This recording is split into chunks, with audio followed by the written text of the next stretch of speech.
ମୋ ନାଁ ରାଧାକାନ୍ତ त्रिपाठी। ମୁଁ ଏଠର ପୂଜା କରେ, ପୂଜାରୀ ଅଛି ଜୈନ ମନ୍ଦିର। ଏଠି ଜୈନ ମନ୍ଦିର ପୂଜାରୀ ଅଛି। ଆକ୍ଚୁଆଲି ରାତିରେ 2 ଦିନ ଆଗରେ ଆସିକି 2-3ଟା ପିଲା ଆସିକି ଦେଖିଥିଲେ। ଏ 2ଟା ପିଲାରୁ ଗୋଟେ ପିଲା ତ ଧରା ପଡୁଥିଲା ସେ ଆପନାପାଡ଼ି ଦୋକାନ ପାଖରେ। ସେ ପିଲା ହିଁ ଆସିଥିଲା ଏଠି ଗୋଟେ ଘଣ୍ଟାଟି ଆଗରେ।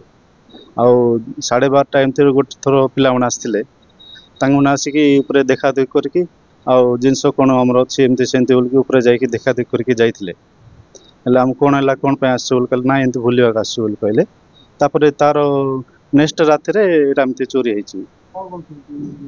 ଏମିତି ପିତ୍ତଳ ଥାଳି ଅଛି, ବଡ଼ ବଡ଼ ଥାଳି ଅଛି, ଗୋଟେ ହଣ୍ଡା ଅଛି କଂସାର, ଆଉ ଏମିତି କ'ଣ କ'ଣ ଜିନିଷ ଯାକ ନେଇକି ପଳେଇ ଯାଇଛନ୍ତି। ହେଲେ 4-5 ଥର ହେଇଗଲାଣି। ଗୋଟେ ଥର ହଣ୍ଡି ଫଣ୍ଡି ଭାଙ୍ଗି ଦେଇଥିଲେ, ଆଉ ପଇସା ଯାକ ସବୁ ନେଇକି ପଳେଇ ଯାଇଥିଲେ। ନାଇଁ ମୁଁ ତ କହୁଛି କ'ଣ ସିକ୍ୟୁରିଟି ହେଲେ ଭଲ ଥାନ୍ତା। କାହିଁକି ବୋଲେ ଗୋଟେ ଥର ନାଇଁ ବହୁତ ଥର ହେଇଗଲା। ଏପରି ଏଇଟା ଭଙ୍ଗା ହେଉଛି, ଆହୁରି ସିକ୍ୟୁରିଟି ପାଇଁ ଲୋକ ବହୁତ ଅସୁବିଧା ହେଉଛି। ରାତିରେ ରହିବା ପାଇଁ ଜଣେ ଲୋକ ବି ବହୁତ ଅସୁବିଧା ହେଉଛି।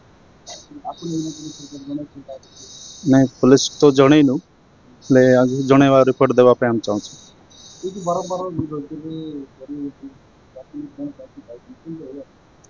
ତ ଜୟପୁରରେ ବହୁତ କଷ୍ଟ ହେଉଛି। ଜଣେ ସିକ୍ୟୁରିଟି ବିନା ରହିବା ପାଇଁ ବହୁତ କଷ୍ଟ ହେଇଯାଉଛି। କାହିଁକି ନା ରାତିରେ ଆସିକି କ'ଣ ତାଙ୍କ ପାଖରୁ ଜଣେ ଲୋକର ଥିବ ଆଟାକ୍ କରିବ ବୋଲି ଡର। ଜଣେ ଲୋକ ମୁଁ ରହୁଥିଲି ରାତିରେ, ମାନେ ଚୋର ଆସିଲେ ବାହାରିଲା ବେଳକୁ ଯଦି କ'ଣ ଆଟାକ୍ କରିବ ହେଲେ ସେଥିପାଇଁ ବି ସେ ଡରିକି ରହିଯିବାକୁ ପଡୁଛି। ଏଇ ତ ବହୁତ ଭୟ ଲାଗୁଛି ରାତିରେ ରହିବା ପାଇଁ। କାହିଁକି ସେ 2 ଦିନ ଆଗରେ ପିଲା ଗୋଟେ ତାଙ୍କର ଯୋଉ ୱାର୍କିଂ କରୁଛନ୍ତି, ଦିନ ସାରା କାମ କରୁଛନ୍ତି, ରାତିରେ ଟାୟାର୍ଡ ହେଇକି ଶୋଇ ପଡିଥିଲେ। ତାଙ୍କର ମୋବାଇଲ ଗୋଟେ 14-15 ହଜାର ଟଙ୍କାର ମୋବାଇଲଟା ନେଇକି ପଳେଇଲେ। ଆଉ ମାନେ ରାତିରେ ରହିଲେ ଏତେ ଭୟ ଲାଗୁଛି ଯେ ମାନେ ପିଲାମାନେ ବି ତାଙ୍କୁ ରହିବା ପାଇଁ ଚାହୁଁନାହାନ୍ତି, ରାତିରେ ପଳେଇ ଯାଉଛନ୍ତି।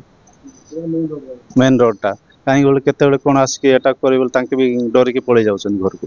ମୋବାଇଲ ଚୋରି ହେବାର ତାଙ୍କୁ ଟିକେ ବହୁତ ଭୟ ଲାଗିଯାଉଛି। ଅସୁର